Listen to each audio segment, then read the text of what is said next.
Thank you to the worship team for leading. They will be back in a few moments to lead us later.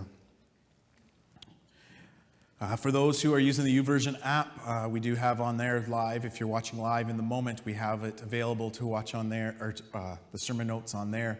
We'll bring things up on the screen as well to be able to help with that. We're in the midst of a series this month on grief, and we've been reflecting just on the reality as a culture. We're in something unique that hasn't existed for some time, where we understand that individuals go through grief, but there's a cultural grief that exists in our culture. We're all experiencing it a little different as comes with normal grief, and so we've been reflecting on that. Last week we talked about learning to lament, and this week we're going to take a little bit of a look at this kind of weird topic nobody wants to talk about called death, and how the grief that's connected and the perspective that Christ gives. So let me start off with a bit of a weird question. Do you remember your first experience with death? Do you remember your first experience? And I get for some this is probably a little bit painful. I know in my life when I was reflecting on this, my first experience was as a young little boy. And my parents had, I don't remember how old I was, I just know I was young. And my parents had got this college student to teach me guitar. I'm not sure how much guitar we actually played. I think we played with the toys more than we did the guitar, but this young man became a part of my life. And I remember the day of, not all the details, but I remember the moment of my parents coming to me and sitting me down and sharing with me about this young man who was in a car accident and would no longer be teaching me guitar lessons. I can still feel that moment. And it's weird. I was a little boy. I can't even remember the gentleman's face anymore. That's how long. But I know, I feel it. And when we experience loss, grief has this way of staying with us. But we learn to walk with it. And it will come back in moments when we're not expecting it. Smells or experiences will remind us of the good things that we experienced in life with loved ones. Remember, I said the first week that if you grieve, it means that you've loved, hoped, and dreamed. And when we lose those things, the expression and emotions is grief, and it's okay. It's part of the journey. We reflected the first week on some of the grief that Jesus experienced.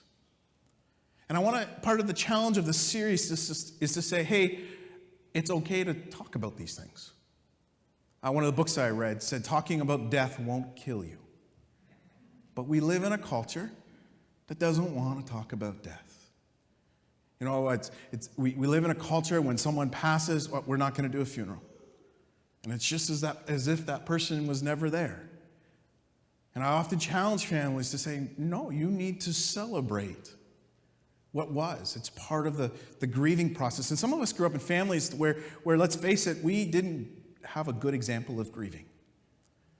And our image of grieving is hitting somebody, yelling at somebody, punching the wall, kicking something. We have these angry expressions of dealing with it, and we don't even understand why we're angry, because the loss is so great for some of us. One of the writers that I looked at was called Richard Kalesh. It'll come up on the screen. He was the author of a book called The Social Context of Death and Dying, and he shares 3 things about death. He says, death is an organizer of time. When I read that, I thought of the book of Ecclesiastes. There's a season for planting and there's a season for harvesting. Whole chapter 3 that talks about the change of seasons that come and go, and he's reflecting on life throughout that. But it definitely is an organizer of time. It's something happened here that changed direction in our life. Life was never the same after that. And there's good and bad that come with it. I'm not saying when death happens it's all bad. It just feels like it in the moment. He continues, death is the second thing he says is death is a transition or passage for those who believe in an afterlife or a transformation. We'll talk about that in a minute. And third, he says death is a significant loss experience. Don't underestimate the pain that comes. Often when I journey with people, who have experienced death, they will talk about the emotional, that they are exhausted emotionally. And it just drains us. And that's normal. That's part of the journey. I often tell people, don't fight it, walk through it. Just admit what's going on and what you're feeling in the midst of that. When we talk about death, there's a reality that there's a loss of health, there's a loss of control, and there's a loss of relationships. And grief takes place on both sides. Grief takes place in the life of those as they watch a loved one in the process of dying, or in the story I shared, you get that, like, he was there and then he's not moment. There's that instant reality of grief that can hit you and can be a long journey. So there's that side of grief. But something we don't always talk about is the person who knows they're dying and the grief that they experience and the loss of control, the loss of relationships, and the what-ifs that exist, that are going on both sides. And as a church, we have to ask ourselves, how do we walk with people in our community in both of those situations? We're going to look at that in 2 weeks. But there's grief on both sides. And for us as Jesus followers, we have this promise from Christ about a resurrection. As Jesus followers, we will talk about a hope that we have. We will say we have good intentions, but it's a dumb statement to say to someone. At least they're in a better place. Theologically, maybe they're right. Emotionally, not the thing to say. But our faith in the midst of that grief does share that there's hope. You see, the resurrection of Jesus changes how we view death and what takes place in the midst of death and in our life. Jesus' resurrection, the promise of a resurrection, and for those who put their faith in Christ, completely changes how we see things. And the promise from Jesus is that when he comes back and the restoration of all things takes place, we get to be with him forever. We're not going to get into all the details of what does heaven look like and is there really gold streets. That's a great conversation for around coffee and around the lunch table. I encourage you, have some conversations. What does the Bible say about what heaven looks like? But the stories of the scriptures teach us that actually they teach us that both will rise, believer and unbeliever. And then we get to stand before our God. And we have this weird thing no one else wants to talk about called the judgment seat that's in the midst of the scriptures. Another great conversation. But we're just going to pull back to stay within where we are. So 2 objectives I have today. One we've already started. The first is this, is how does the Jesus perspective shape our grief as we experience death? How does the Jesus perspective shape our grief as we experience death? And then 2, which is maybe a bit of a side road, but I think it's important, is I just want to give some practical tips on preparing for death. And I know you're like, oh, come on, this is a little weird. But I think it's real. As far as I know, everyone will experience it at some point in our lives. It's going to happen. So how can we prepare practically for it? And I think it's connected to grief, but I'll wait till I get there. So let's go back to the biblical story. The biblical story says in the book of Genesis that God created everything and everything was good. And then in Genesis chapter 3, something weird happened in which there was this disobedience towards God. And it says that sin entered the world. Death entered the world. And it's really important because what that does is it gives us an image of the understanding of what life and death is. Often when we talk about death, we just think of the physical reality of we're not here. And where we go, that raises questions that happen there. But think about the story of the Garden of Eden. They were kicked out of the presence of God. And when we look at the Old Testament, this is very important to understand the biblical worldview. It understood things this way. Life means you're with God, in the presence of God. And the understanding of death means you're not in the presence of God. And what this says in the Old Testament is we are kicked out of life because of sin and disobedience. And we're in death. And here's the incredible gospel story. Is Christ entered death to bring us back to life. That's the hope we have of the resurrection. And that storyline continues. In the Old Testament, it doesn't have the words we have in the New Testament about death, how we talk about it. It doesn't talk about heaven in the way that we might talk about it today. It talks about a waiting period. It talks about there's small little images of resurrection ideas, that something's going to be restored. But it never talks about rising again. It talks about being with God forever. But there is a little chapter in Job, and so I wanted to bring that up because it's one of the few moments. Job is the story of a man who suffered greatly. If you don't know the full story, just know he suffered greatly and go read it sometime. Grab a coffee or whatever it is your flavor and read through that book. Job was a man who suffered greatly, and he writes these words, which give us a little tidbit of some hope that can come down the road. He says, "But as for me, I know that my Redeemer lives." He's speaking of a Messiah that would come. "And he will stand upon the earth at last." Verse 26, and after my body has decayed, yet in my body I will see God. I will see him for myself. Yes, I will see him with my own eyes. I am overwhelmed with that thought. Job's reflecting on the desire for a Redeemer, knowing he may not understand the circumstances and the reality that's going on, but God's his refuge, his Redeemer. And though everything is falling apart over there, his hope is that one day he will stand before his God. And he knows that he will be able to stand before his God. But he doesn't enter it recklessly. I think there's some fear, there's some excitement in the midst of that journey. As we move into the New Testament, things start to get a little more clear around the hope in the face of death. They start to talk about death a little more.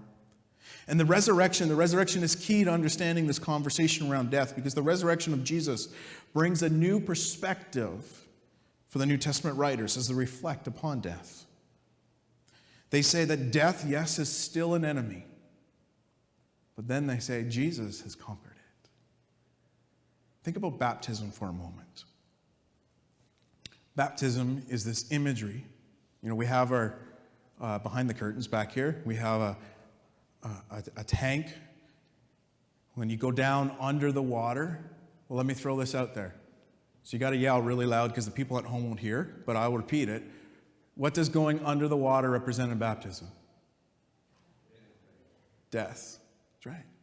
We are dying. That as Christ died on the cross, buried in the tomb, it's representing that old life, the sinful life. And then when we come back up out of the water, what's it representing? Shout it out. Life. The biblical story is being repeated for us. It's being shared with us. There's hope in the midst of death, that the death, though physically we might experience it, and at one time it separated us from God. The New Testaments write in Romans chapter 8, verse 34, that because of the resurrection, nothing can separate us from the love of God. Nothing, not even death. Once where it was thought that, there was nothing there, God takes us and brings us to life. Philippians chapter 1, verse 23 speaks about how we are not abandoned in our death. The scripture, the Old Testament prophecies, and Philippians is another, Isaiah 53 and Philippians chapter 2, talk about how Christ entered into as a servant. He entered into our suffering. He entered into death to take us to life.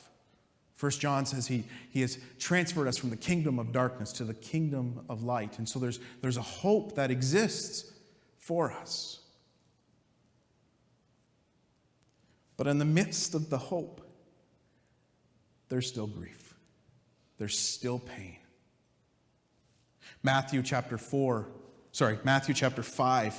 verse 4 says this: God blesses those who mourn, for they will be comforted. This is a great passage. And if you're grieving, maybe someone has read it. Maybe you've heard it read at a funeral before. And maybe you've read it yourself or come to it. It's part of the Beatitudes. But the truth is, when we're in the midst of grief, we don't want to hear that. When someone says, oh, you are blessed as you grieve. No, because I don't want to be grieving. I don't want to be mourning. But here's why Jesus says it. When you are mourning, when you are experiencing grief because of death, that is when God draws close to you. He comes alongside you and strengthens you and walks with you. Jesus says, even though you might not see it, I know I'm filling in here, but I really believe this is what he's pointing to. Even though we can't feel it, because the grief, the emotion of it is so heavy, Jesus says, blessed are those who mourn. Psalm 46, verses 1 to 3. Psalm 46 is one that I go to often. I quoted it as I prayed this morning. God is our refuge and strength, always ready to help in times of trouble. We're not alone. Verse 2 says, so we will not fear when the earthquakes come and the mountains crumble into the sea. Let the oceans roar and foam. Let the mountains tremble as the waters surge. The Psalms, we talked about this last week, as we're learning to lament. The Psalms, they don't disconnect the emotions and the scariness of life. And some of us know what it's like to feel like the world is falling apart. But we have the hope that in our lowest of lows, God is there with us. And he will journey with us. And he will walk with us. And he's provided a community around us to support us and to guide us that we probably need to reach out to, and we all struggle reaching out to. But God's created a system within the church to journey together. These writers know that God is there. They don't deny the suffering, but they also look to the truth of his and the hope of the resurrection. I don't know if you ever watch TED Talks. I like watching TED Talks. And if you don't know what TED Talks are, they are these short speeches that individuals do. There's conferences, they're probably on pause now. There were conferences happening all over really the world in which on a range of topics people would speak. And it's incredible. You can learn stuff that you never knew before, and it's a great resource to access, to learn on any topic. They also have some entertainment stuff, which is quite fascinating. But one of the things is they create these playlists. And there's a playlist labeled this. And so if you want to look it up, you can do it. It's called Wisdom for Living with Death and Loss. Wisdom for Living with Death and Loss. And one of the speakers in that playlist is named Nora McInerny, I think. I probably did not pronounce her last name, but it's on the screen there. And she lost her husband to her husband passed. There's a story. You can go and watch it. But she says this in the clip. We don't move on from grief. We move forward with it. And as you listen to it's a powerful story as you listen to it. But I think this statement's important because so often we have this concept that I just need to get over it. And all the research and all my experience, which is limited, I understand. But when I talk with those who have more understanding than I do, you don't just get over it. You learn to move forward with it. Some areas it might get easier. I'm not sure it does in other areas. Remember, grief comes because we have loved and hoped and dreamed. And the loss is real. But so is the hope of the resurrection. So is the hope of the fact that Christ is with us. These are the promises. Jesus said, come to me, all who are weary, and what? I will give you rest. And so that's what we do. Is we come when we're weary. And we seek his rest, and we remember his truths. And we walk and live and move forward. And here's what I'm convinced of. Is that you will find a new way. You will find what the new road looks like. There are people who need your voice in their life. And yes, your world turned upside down. But the hope of the resurrection is that life isn't over. And God still has a purpose and things for you to do. And so as you begin to walk with that grief.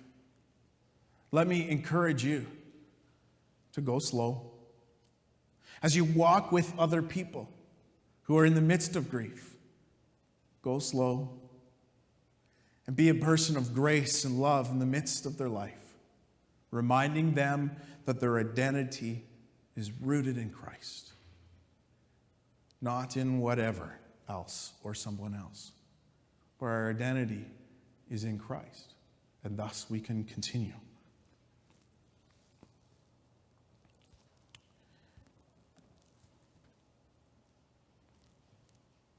So the first part of how our perspective changes is the hope of the resurrection that we have.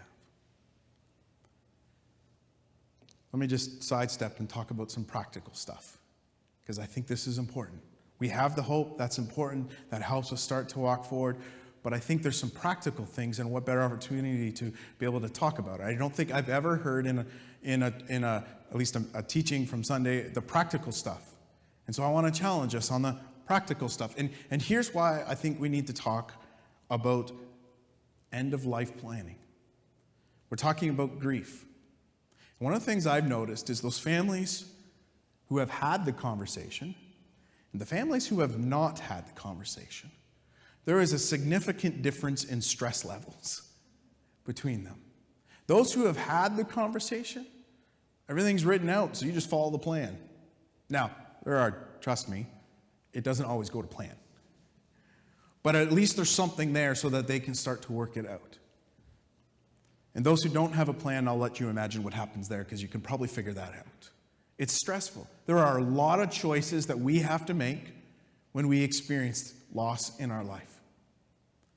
And what I want to encourage you, because every one of us is going to come alongside someone, you're going to talk about this, is let's have the conversation. If you have kids, you need to have this conversation. If you have parents, you need to have this conversation with your parents. And it doesn't matter how old you are, but we need to be able to walk through this. There's a couple resources I'll share at the end, but one of the ones that I'm just going to follow through, just kind of some steps in this conversation around end-of-life planning, comes from an organization called Advanced Care Planning. I'll put the website up in a little bit. But I just want to walk through a couple things that they say, and I'll add my own little thoughts. The first thing they say is think. Daniel, we can leave that up for quite a while, okay? Is think about it. So I'm helping you start that process. What are your values? What are your beliefs? What do you want to happen? You know, do you want to be cremated or not cremated? What choices do you want to be made with the things that you own? What's your funeral going to look like? The next is to learn. Because what happens is often we don't talk about it, we don't think about it, we don't plan, and then it comes. And usually those who are struggling with cancer or illnesses that don't have a good end result, then you start to plan. And so one of the things that they encourage you to do is to learn about it. Learn about the illness that you have. And there's a power that comes when we name it. And when we understand it, and when we know what the journey is going to look like ahead, it helps us plan. And so they encourage us to begin to learn about it. Now, there may be nothing wrong. It just might be another side of it is you could just learn about the process of death. And I'll share a little more as we move. The next is decide. There are decisions that you need to make. For example, when you get to the point that you can't make decisions, who's going to make the decision for you? It will happen. For most of us, I should say. There will be a point where someone else is going to have to make a decision for you. So who's that going to be? Who's going to oversee your estate? Who's going to make the health decisions that need to be made in the midst? And if you're married, does your spouse know those wishes that you have? Do your older kids, do they know those wishes? These are things that are going to have to be decided. You're going to have to do some estate planning. Who's going to pay for the funeral? What's the funeral going to look like? I'll give credit to the recent funeral that we were part of here. They had things, they knew what they wanted. They had the outline of the funeral. They knew what songs they wanted in that funeral, who they wanted to be part of the funeral. Did it eliminate grief in their life? Not a chance. Did it help? Yes. And so being able to have some things jotted down, and then the family can begin to work with that after, with whatever things, and my wife and I began to talk, what do we want in our funeral? And Gary Ann wants to have, I guess she wouldn't be there if it was her, but she said, I want you to have pizza and Coke. No sandwiches, pizza and Coke. That's what I want you to eat for whatever the lunch is. And outside, so it's got to happen in warm season, not winter. If we can control it. But those are things to talk about. What do you want? Do you want music? Do you not want music? Where's the documents? Do you have a piece of paper that says, here's the passwords, here's where to find the will, here's the call for this? Do you know where the documents are located? And who gets to have the knowledge that's around that? These are important. What's going to happen with your debts or your loans? Or I guess those would be the same, debts and other financial responsibilities. Number two three, what is that? 1, 2, 3, 4 is talk. Is start to talk. Talk with your family around this. We've kind of started to hit on that already, but you need to talk about it. Your family needs to know what your hopes and your wishes are. Your spouse needs to know. Do we cremate you, or do you want the body going? What one? These are healthy conversations. These aren't bad conversations. And as you're going through this, the last one it reminds us is just to record it. Write it down. If you're doing a will, get the lawyers involved so that that's taken care of and everything's done. By the way, that's really important, because if there's problems in the family, then the will just dictates how things are being divided up. And so make sure everything's taken care of. That will help your family. They might not like it, but they have to live by it in your wishes. 3 resources to share with you. You can bring up on the screen, Nathaniel, and these are websites. If you don't get them written down, I can give them to you later. I spent some time with Campbell's House, which is our hospice here in Collingwood. Is a great organization. I don't know. I know some of our families have had experience with them here in the church, but you need to learn about this. Did you know that hospice care is free? Sometimes we think, I can't afford that. It's free. People donate money so that when someone is at the season at end of life, they can come around and support and provide a caring environment and care for not just the one dying. Remember, grief's on both sides, so the one who's dying and the family. And they have amazing resources for both. They even provide, which I didn't know, is those who are dealing with long-term illness, is they even provide respite care to be able to help. And so there's some amazing stuff. And so the number 3 up there is the hospice here in Collingwood, and a great organization. The other 2, they also gave me advanced care planning, which is what I talked about, and making my wish known. I think the first one is produced by the government of Ontario, or one of them. You can look it up. But there's some great resources to be able to use. And so I'd encourage you, have this conversation. It's a good thing. It's not a bad thing. This is part of following Christ and stewarding the resources that God has given us. So as Jesus changed our perspective on death, is we have hope. We still walk through the pain, but we have the hope of the resurrection. The battle's been won. We sang it earlier. Christ has defeated death, and we have the hope of the resurrection to walk in him. We have much to give praise and to give thanks. And so I hope there's something in the midst of that. I get those are kind of too, I wasn't sure how to blend those today, but I hope it's practical for you. Next week we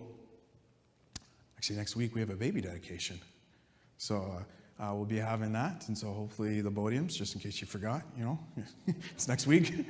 But we'll have that. We'll talk about grief and at another level, and then wrap up the following week after that. Let me pray. I'm going to invite the worship team to come forward, lead us in a closing song as they get ready. Let me pray. Father, it's a weird topic to talk about death. The reality is you are our hope.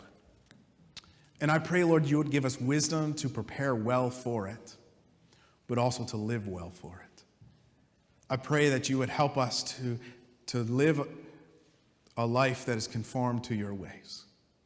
I pray that in the midst of the grief that we may experience because of loss in our life, we would know the power of the resurrection, the love of God, and the grace of God in our life. For those who are struggling, Lord, this topic can bring some of those emotions back. And so I just want to lift them up to you. And I ask for the peace of Christ that surpasses all understanding to rest upon their heart and their mind today. In your name, amen.